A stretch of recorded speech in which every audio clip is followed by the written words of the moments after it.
मिला? क्वेश्चन मिला सभी को? इस पेपर में जो है आप लोग एक बार लास्ट में जाके देखो, कैश फ्लो स्टेटमेंट वाला क्वेश्चन मिलेगा। पेपर में थोड़ा आगे जाइएगा 2022 का, आपको कैश फ्लो स्टेटमेंट वाला सम्स मिलेगा।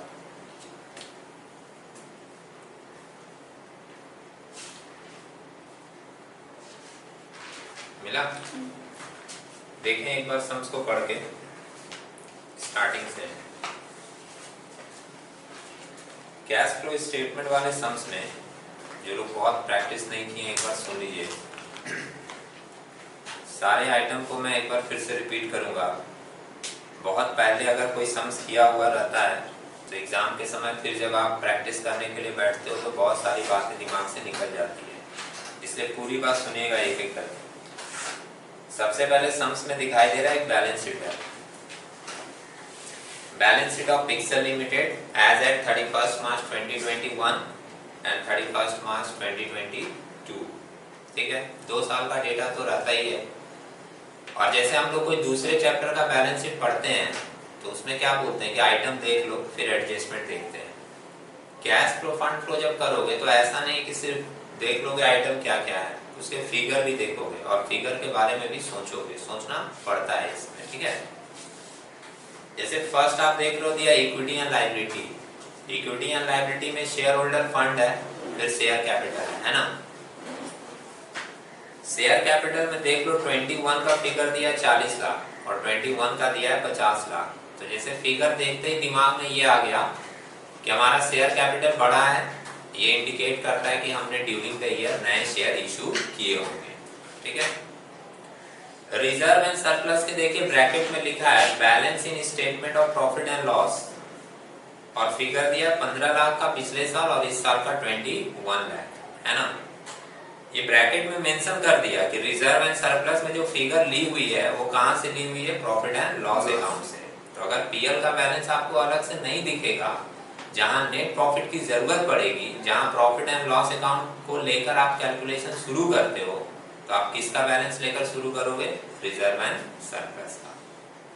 ठीक है, इसके बाद नॉन करंट लायबिलिटीज में देखिए टर्म लोन है, पहले 15 लाख का था अब 10 लाख का हो गया। ये क्या इंडिकेट कर रहा है कि हमने ड्यूरिंग द ईयर कुछ लोन पे किया है। इसके बाद ट्रेड पेएबल है, ट्रेड पेएबल में भी आपको चेंजेस दिख रहा है, घटा है। और एक प्रोविजन फॉर टैक्सेशन है ना। मैंने ये बताया था, जो लोग स्टार्टिंग में किए होंगे याद होगा उनको, कि प्रोविजन फॉर टैक्सेशन को करंट लायबिलिटीज में जनरली नहीं लोगे। प्रोविजन फॉर टैक्सेशन दिया रहेगा, अलग से इसका नोट बनाओगे। ठीक है, एसेट्स में देखिए नॉन करंट एसेट्स है, प्रॉपर्टी प्लांट एंड इक्विपमेंट। इसमें भी चेंजेस दिखाई दे रहा है, पहले 45 लाख का था अब हो गया 52 का, बढ़ा है। तो जनरली जब एसेट बढ़ता है तो हम लोग बोलते हैं कि परचेज हुआ है, लेकिन इससे रिलेटेड कुछ इंफॉर्मेशन और भी होगा एडिशनल इंफॉर्मेशन में, तो उसको भी हम लोग कंसीडर करेंगे। इसके बाद करंट एसेट्स में इन्वेंटरीज है, जिसमें चेंजेस हुआ है, बढ़ा है। ट्रेड रिसीवेबल कम हुआ है ना, 23 से 19 हो गया। और कैश एंड कैश इक्विवेलेंट है 280 और 650 का। एक बात और ध्यान में रखोगे, जब भी करंट एसेट्स और करंट लायबिलिटीज का एडजस्टमेंट हम लोग लेते हैं कैश फ्लो में, जो इंक्रीजमेंट और डिक्रीजमेंट का लेते हैं, उसमें कैश और बैंक वाले बैलेंस को कंसीडर नहीं करते हैं, ध्यान में रखेंगे। अभी लिखने के समय में दोबारा रिपीट करूंगा। ठीक है, एडिशनल इंफॉर्मेशन देखो किससे रिलेटेड दिया है। During the year company paid income tax ₹3,20,000 है ना। अभी हम लोग प्रोविजन फॉर टैक्सेशन का अकाउंट देखे थे, तो यहाँ पर पेड दिया हुआ है, एडजस्टमेंट भी है, तो एक प्रोविजन फॉर टैक्सेशन का अकाउंट प्रिपेयर कर लेंगे। डिविडेंड ₹4 लाख पेड हुआ है and repayment of term loan 5 lakh. ये तो बैलेंस शीट में भी दिखा था, 15 से 10 हो गया था लोन, तो वहां दिख गया था कि 5 लाख का रीपेमेंट हुआ है। The company also paid interest on term loan, interest भी पेड किया है, कितने का, 1,80,000 का। अच्छा, यहाँ पे कुछ बातें बता दे आपको, जैसे डिविडेंड के लिए अगर प्रपोज डिविडेंड का ऊपर में बैलेंस दिया होता तो हम लोग प्रपोज डिविडेंड का भी अकाउंट बनाते हैं, लेकिन ऐसा कोई बैलेंस तो बैलेंस शीट में था नहीं, सिर्फ बोला है डिविडेंड पेड हुआ है, इंटरेस्ट पेड हुआ है। बात समझ रहे हैं? तो ये सबका डायरेक्ट एडजस्टमेंट किसमें हो जाएगा, प्रॉफिट एंड लॉस के साथ में।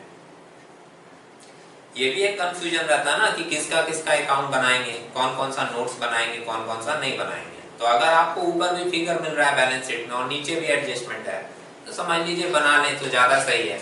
अगर आपका पॉइंट एक लाइन में पढ़ के क्लियर हो जा रहा है तो बेटर है कि आप उसको मेन सम्स में ही एडजस्ट करके दिखा दो। बात समझे? मैं बार बार बोलता हूँ कि टाइम मैनेजमेंट एग्जाम में एक इम्पॉर्टेंट एलिमेंट होता है, तो इसीलिए कहीं कहीं पर हम लोगों को डायरेक्ट भी कुछ चीजें एग्जाम में करनी पड़ती है। इसके बाद एक बी नंबर पॉइंट है, बहुत ही सिंपल सा लाइन एडजस्टमेंट दिया है। Depreciation charge on property plant and equipment during the year ₹5 lakh. Depreciation charge हुआ है कितने का, 5 लाख का। ठीक है, अब प्रॉपर्टी प्लांट एंड इक्विपमेंट में तो ये बहुत सारा सिंपल सा एडजस्टमेंट दे दिया है। अच्छा एक बात और बताएं आपको, ये 2022 ऑनर्स का क्वेश्चन का एडजस्टमेंट दिया है बहुत सस्ता, समझ रहे हैं? इससे ज्यादा एडजस्टमेंट तो 2022 जनरल के पेपर में दिया हुआ है। आप जनरल का पेपर देखोगे उसमें 5-6 एडजस्टमेंट आपको मिल जाएंगे। जैसे माइंडसेट एक होता है ना, जनरल वाला पेपर इजी होता है, ये माइंडसेट होता है, समझे? ऐसा नहीं है, कभी कभी उन लोगों का ऐसा सम्स दे देता है कोई कोई चैप्टर का तुम्हारा दिमाग घुमा देगा। चलो अब हम लोग इसको स्टार्ट करते हैं। पहले आपको बता दें कुछ इसमें हम लोग नोट्स बनाएंगे और नोट्स हमको इसमें सिर्फ 2 ही दिख रहा है, एक प्रॉपर्टी प्लांट एंड इक्विपमेंट का और एक हमको दिखा प्रोविजन फॉर टैक्सेशन का। 2 ही के ऊपर एडजस्टमेंट दिया है, तो पहले यही 2 बना के देखते हैं। 10 मिनट रुक जाओगे चंदन, पहले मैं बना लेता हूँ उसके बाद कीजिएगा। बात समझे? क्योंकि बाकी सारे सम्स तुमको ही बनाने हैं, इसलिए एक बार देख लीजिए, प्रोसेसिंग समझ लीजिए। बाकी रहा लेजर अकाउंट बनाने वाला बात, तो तुम फंड फ्लो में जितना भी लेजर बनाए हो वो सारा का सारा कैश फ्लो में भी यूज होगा एज यूजुअल। बात समझे? मैं पिछले दिन भी बोला था कि फॉर्मेटिंग बस कैश फ्लो की क्या हो जाती है, चेंज हो जाती है। तो पहला हम एक अकाउंट बना रहे हैं, थोड़ा सा सम्स में से देखकर हमको फिगर बताओगे। यहाँ मैं बना रहा हूँ, समझे? वर्किंग नोट 1, इसको हम नाम देंगे property plant and equipment. Property plant and equipment account.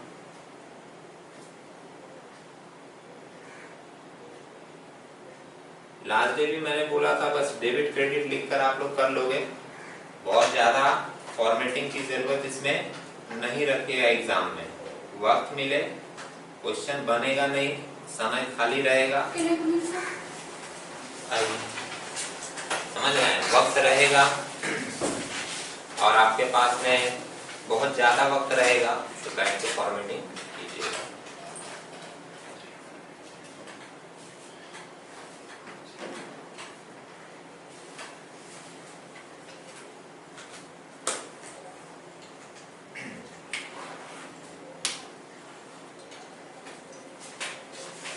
सबसे पहले एक बैलेंस दिया हुआ है, देख लीजिए। प्रॉपर्टी प्लांट एंड इक्विपमेंट का बैलेंस कितना दिया था?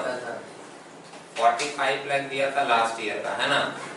अच्छा और एक बात है भाई, आप लोग जानते हैं फिर भी हम बता दे रहे हैं, सम्स को बहुत केयरफुली देखोगे। ईयर वो कभी कभी रिवर्स वे में दिया रहता है, इसमें तो फिर भी बहुत सिंपल दे दिया। पहले दिया 2021, फिर दिया 2022, इसे देखने में सुविधा होती है। रिवर्स देगा तो केयरफुली चेक करोगे, समझे? 45 दिया था और इधर क्लोजिंग बैलेंस हम लोग लिख देते हैं बाई बैलेंस सीडी बोलकर, और ये बैलेंस दिया हुआ था कितने का? 52 लाख का।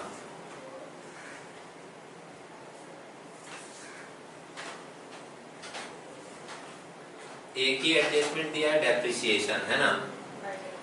बाय डेप्रिसिएशन दिखाते हैं, तो डेप्रिसिएशन के कारण एसेट की वैल्यू कम हो जाती है और एसेट घटेगा तो किधर रिकॉर्ड होगा? क्रेडिट साइड में। कितने का डेप्रिसिएशन था? 5 लाख का। और तो कोई एडजस्टमेंट ही नहीं है, तो टोटल कर दें। इधर आ रहा है हम लोगों का 57 और 57 में 45 माइनस कर देंगे तो बैलेंस बचेगा कितने का? 12 लाख का। 12 भी बचेगा ना। एसेट के डेबिट में बैलेंस आना इंडिकेट करता है कि आपका एसेट बढ़ गया है। और एसेट कब बढ़ता है? जब हम लोग खरीदते हैं, इसलिए हम लोग यहाँ पर लिख देते हैं टू बैंक अकाउंट परचेज। और ये कैसे निकला? ब्रैकेट में लिख दे रहे हैं बैलेंसिंग फिगर। समझे? सिंपल सा लाइन है। दूसरा एक इसमें एडजस्टमेंट था, किससे रिलेटेड एडजस्टमेंट था हम लोगों का? प्रोविजन फॉर टैक्सेशन से रिलेटेड। तो वो वाला एक बार देख लेते हैं। Working note 2, provision for taxation. Provision for taxation liability है भाई। इसका जो बैलेंस शुरू होगा वो किस साइड से शुरू होगा? क्रेडिट साइड से। सर ऊपर कर लीजिए। हाँ, सोच तो रहे हैं, शायद दिखेगा नहीं, है ना? ऊपर लिख दे रहे हैं यहाँ पर।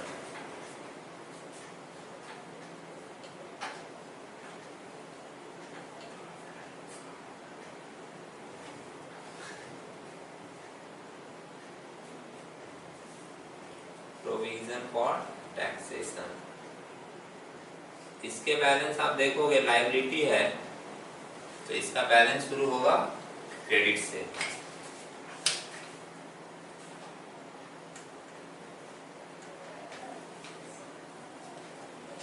कितने का बैलेंस दिया था? 2,80,000 का। दिखा क्या? बाई बैलेंस बीडी 2,80,000 के बैलेंस है।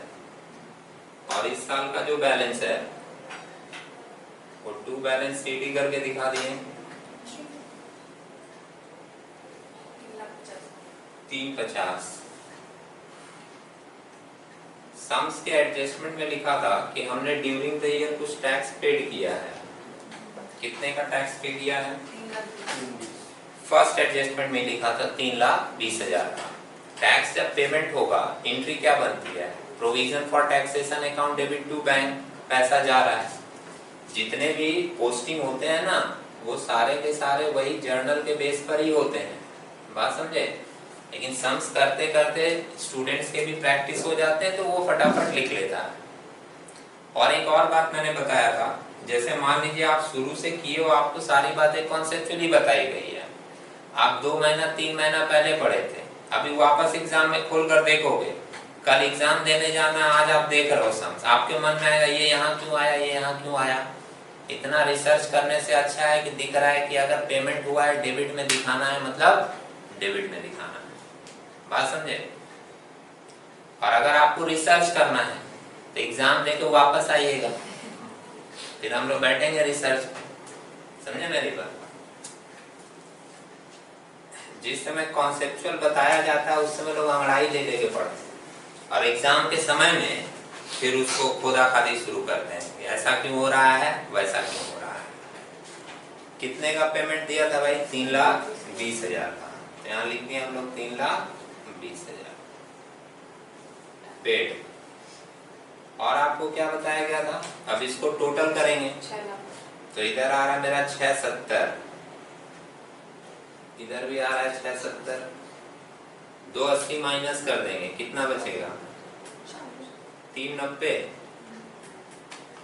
नहीं, हाँ देख लीजिए 390 आ रहा है ना। इसको हम लोग कहाँ ट्रांसफर करते हैं? प्रॉफिट एंड लॉस अकाउंट में, बैलेंसिंग फिगर। ठीक है? ऐसे भी स्टूडेंट हैं, फोन करके पूछते हैं कि sir provision for taxation account में 3,90,000 जो आया वो कहाँ से आया? सम्स में दिया हुआ नहीं है। बात समझे? तो उनसे पूछना पड़ता है, सम्स में ध्यान से देखो कहीं फिगर होगा? नहीं सर, कहीं नहीं।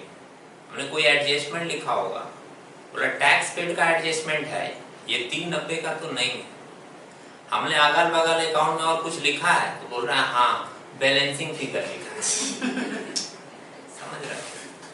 फाइनल ईयर के स्टूडेंट को बैलेंसिंग फिगर का मीनिंग तक बताना पड़ता है। टीचर की जिंदगी बहुत आसान नहीं होती। पानी पी लेते हैं।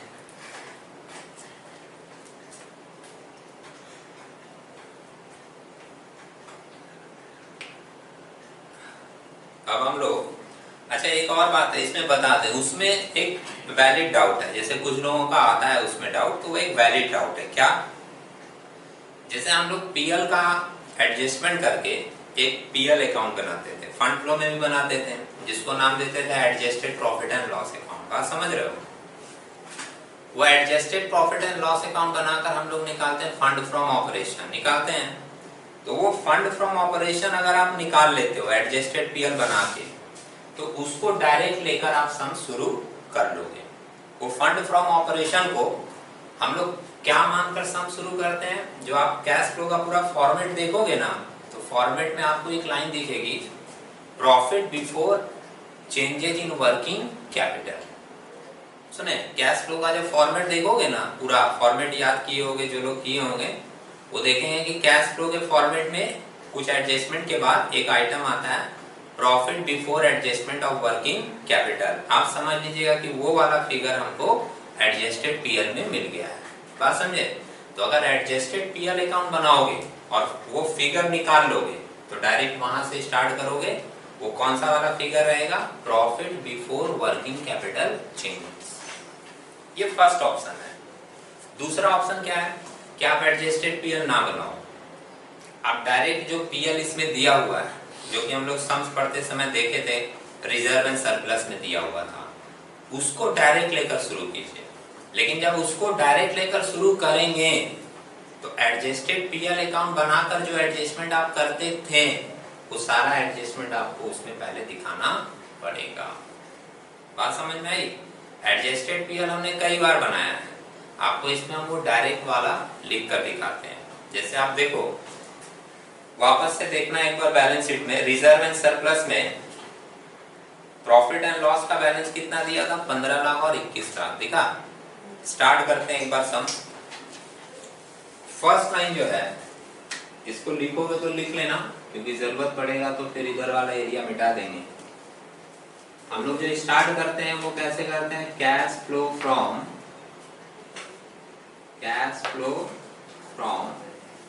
या फिर मेरे ख्याल से तुम लोग तो देख के भी बहुत सारा लोग समझ गया होगा, कर ही लेगा, है कि नहीं? थोड़ा बताइएगा आपको। Cash flow from operating activities, पहला यही होता है line.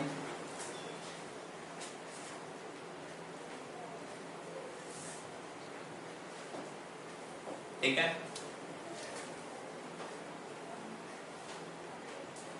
Profit and loss as per balance. Profit and loss का balance as per balance sheet कितना दिया हुआ है? चेंजेस कितने का हुआ था? 15 से हो गया 21, है ना? कितने का चेंज हुआ? 6 लाख। इसमें हम लोग ऐड करेंगे, ये मैं पीएल वाला एडजस्टमेंट कर रहा हूं। ऐड इसमें हम लोग करेंगे non cash and non operating expenses. Non cash और नॉन ऑपरेटिंग एक्सपेंसेस जो आपके बिजनेस से रिलेटेड खर्चे नहीं है। देखिए क्या क्या है। सबसे पहले हमको दिखा था, नीचे एडजस्टमेंट में दिया हुआ था डेप्रिसिएशन, दिखा? Depreciation on plant property and equipment. ये नॉन कैश आइटम होता है भाई। प्रॉपर्टी प्लांट एंड इक्विपमेंट कितने का है? 5 लाख का। डिविडेंड पेड, देखा? डिविडेंड पेड भी आपका नॉन ऑपरेटिंग आइटम होता है, ये नॉन कैश नहीं है, नॉन ऑपरेटिंग है। डिविडेंड पेड कितने का पेड दिया था? 4 लाख का। इंटरेस्ट ऑन लोन पेड, है ना? इंटरेस्ट ऑन लोन भी था, शायद 180 का था क्या? 1,80,000 का। और एक आइटम हमने निकाला प्रोविजन फॉर टैक्सेशन, है ना? प्रोविजन फॉर टैक्सेशन अपने निकाले नोट नंबर 2 में, ये पीएल में गया ना, यहाँ लिख दे रहा है नोट नंबर 2 में निकाले हैं 2,03,90,000। अब इन सबको जोड़कर बाहर ले जाएंगे, कितना आ रहा है? 5 और 9 10, 10 3 13, 14 17 आ रहा है क्या? 14,70,000 70,000। ठीक है, ऐड कर लें 20,70,000 आ जाएगा। ये जो फिगर है इसको हम लोग बोलते हैं operating profit before working capital changes. Operating profit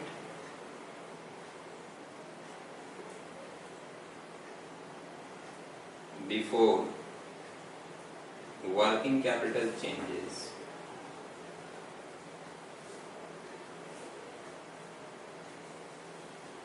मैं जो अभी सम्स पढ़ते समय बोल रहा था ना, इसी के बारे में बता रहा था कि अगर आप एडजस्टेड पीएल अकाउंट बनाते तो वहां से भी ये निकल जाता। कुछ लोग वहां पे निकाल लेते हैं और डायरेक्ट यहाँ पर लेकर ये शुरू करते हैं। कुछ लोग पीएल वाला एडजस्टमेंट यहीं पे कर लेते हैं। बात समझे? लेकिन इस सम्स में इतना एडजस्टमेंट था, आपको फॉर्मेट पूरा याद रखना पड़ेगा, इसमें एडजस्टमेंट और भी होते हैं। बात समझ में आई? अब इसमें हम लोग एडजस्टमेंट करते हैं एसेट्स और लायबिलिटीज वाला। तो क्या लिखते हैं? ऐड करते हैं हम लोग इसमें decreasement in current assets and increment in current liabilities. ये मैंने शॉर्ट में लिखा है, आपको पूरा लिखना है। बात समझे? अब देखिए कहाँ कहाँ करंट एसेट्स आपका घटा था। मैंने सम्स पढ़ते समय बोला था कैश और बैंक को छोड़कर देखोगे तो हमको एक जगह दिखाई दे रहा है कि ट्रेड रिसीवेबल मेरा घटा था। दिखा क्या? 23 से 19 हो गया था, है ना? तो ट्रेड रिसीवेबल ले लें, कितने की है? 4 लाख की। ये ऐड का आइटम है भाई, ऐड हो जाएगा 20 और 4 24 70। फिर इसमें होगा लेस, इसका ठीक reverse, increment in current asset and decreasement in current liabilities. ठीक है, अब देखिए क्या क्या करंट एसेट बढ़ा था। इन्वेंटरीज बढ़ा था, दिखा 12 से 10 हो गया। फिगर देखिएगा, इन्वेंटरीज हमारा 12 से 10 हो गया, नहीं 10 से 12 हो गया ना, तो 2 लाख से बढ़ा, तो 2 लाख लिख दे रहे हैं यहाँ पर। और भी आइटम है इसलिए इनर कॉलम में लिखें। और करंट लायबिलिटीज में देखिएगा एक ट्रेड पेएबल था जो डिक्रीज हुआ है, 8 लाख से 5 लाख हुआ है ट्रेड पेएबल।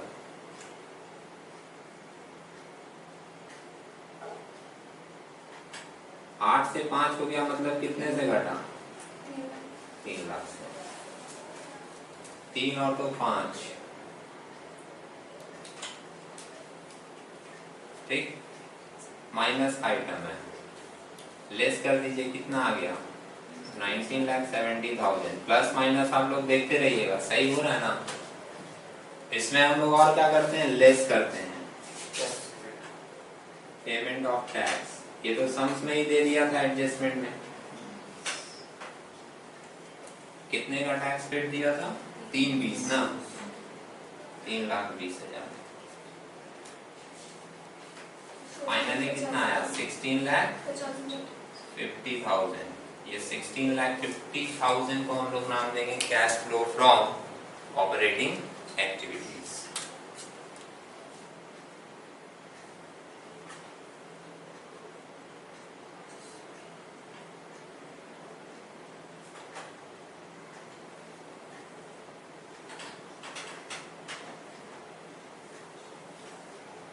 और आपका जो 5 मार्क्स का क्वेश्चन बनता है ना, वो ऐसा भी हो सकता है।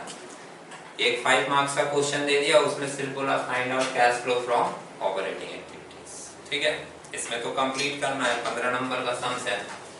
तो हम नंबर 2 करेंगे। 2 नंबर यहाँ लिख ले रहे हैं, हो जाएगा, क्योंकि इन्वेस्टिंग एक्टिविटीज में बहुत ज्यादा आइटम नहीं है। इन्वेस्टिंग एक्टिविटीज देखे उसमें सिर्फ पीपी है, एक ही आइटम है ना? तो दूसरा हम लोग हेडिंग देते हैं cash flow from investing activities. और इसमें सिर्फ एक निकला था हम लोगों का नोट में, ये नोट दिख रहा है ना, परचेस हुआ था कितने का? 12 लाख का। कोई सेल तो हुआ नहीं प्रॉपर्टी, और जब परचेज हुआ है तो पैसा मेरे पास से गया होगा, मतलब फ्लो आया नहीं है, गया है। तो हम लोग इसमें लिखेंगे purchase of property plant and equipment. कितने का? 12 लाख का। नोट नंबर 1 में निकाला था हमने 12 लाख। पैसा आया नहीं है भाई, गया है। तो ये जब 12 लाख बाहर दिखाएंगे तो हम लोग इसको क्या करेंगे, ब्रैकेट में रख लेंगे। नहीं ठीक है, तो यहीं तक है ना। 12 लाख आप लोग को दिख रहा है ना बस। और ये निगेटिव में क्यों लिखें, क्योंकि मेरा पैसा गया है। वहां पे एक लाइन लिख दीजिएगा, कैश फ्लो नहीं लिखेंगे, कैश यूज्ड लिखेंगे, ठीक है। Cash used, as used in investing activities।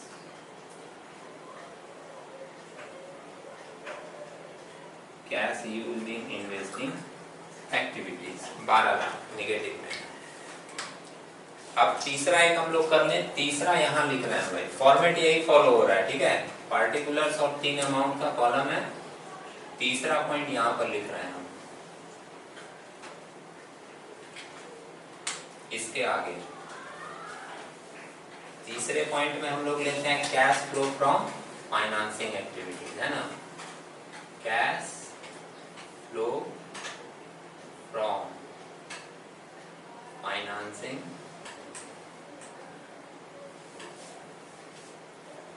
Activities. इसमें क्या क्या आता है? पहला आता है इश्यू ऑफ शेयर्स, है ना।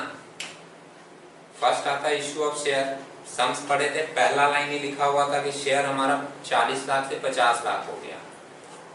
इश्यू ऑफ शेयर अपने लिख दें कितने का?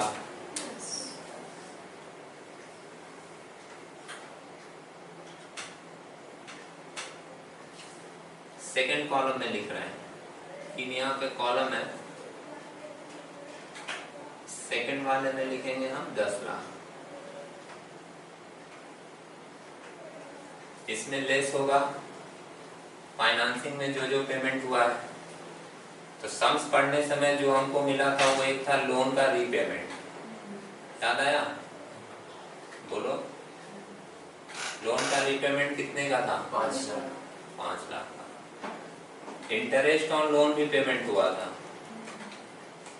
इंटरेस्ट ऑन लोन कितने का? 180 था। और एक डिविडेंड भी पेड हुआ था भाई, वो भी फाइनेंसिंग का आइटम है। डिविडेंड पेड कितने का? 4 लाख का ना।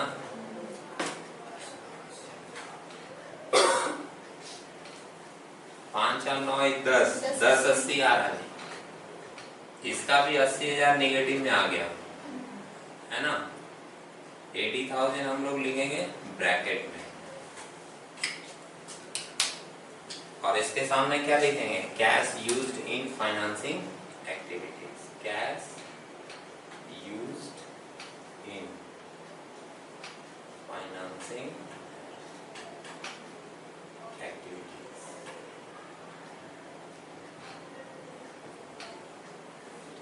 अब क्या करें? नेट बैलेंस निकालें। 1650 पॉजिटिव है, उसमें 12 घटा दो, कितना बचेगा? 450। 450 में हम लोग यहाँ 80 और माइनस करेंगे, 370 मिल रहा है पॉजिटिव बैलेंस, है ना। इसको हम लोग पॉइंट नंबर 4 नाम दे देते हैं, net cash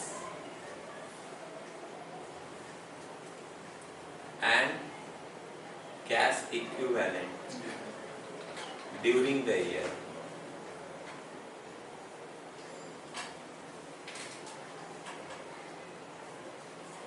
during the year, ठीक है। इसमें नंबर 5 क्या लेते हैं? Opening cash and cash equivalent, है ना। ओपनिंग पूरी लाइन आप लिख लीजिएगा, opening cash and cash equivalent. पिछले साल का कितना दिया है? 280। भाई 370 में 280 ऐड करेंगे, कितना आएगा? 3 × 6 = 50। 650 आ रहा है ना, जी सर। और क्लोजिंग में बैलेंस देखोगे 650 का मैच करेगा, और इसके सामने नंबर 6 लिखोगे, closing cash and cash equivalent. ठीक है, प्रोसेसिंग समझ में आई पूरी। हम लोग इससे ज्यादा टफ सम्स किए हैं, उसमें एडजस्टमेंट ज्यादा वेटेड होता था, समझ रहे हैं। स्टॉक का एडजस्टमेंट आ जाता है कि पिछले साल का स्टॉक बढ़ा के दिखाया था, घटा कर दिखाया था, प्रॉफिट के ऊपर बहुत सारे एडजस्टमेंट आते हैं। ये जो लोग बिल्कुल भी भूल गए थे उनको मैंने पूरी प्रोसेसिंग एक बार समझा दी है। अब आप क्या करें, इसको एक बार लिख लें, उसके बाद हम लोग कुछ और स्पेशल एडजस्टमेंट डिस्कस करेंगे। जिन लोगों को पुराने एडजस्टमेंट पढ़ने में डाउट आया है वो अभी पूछ लेंगे, हम लोग वो डिस्कस करेंगे। ठीक है, थैंक यू।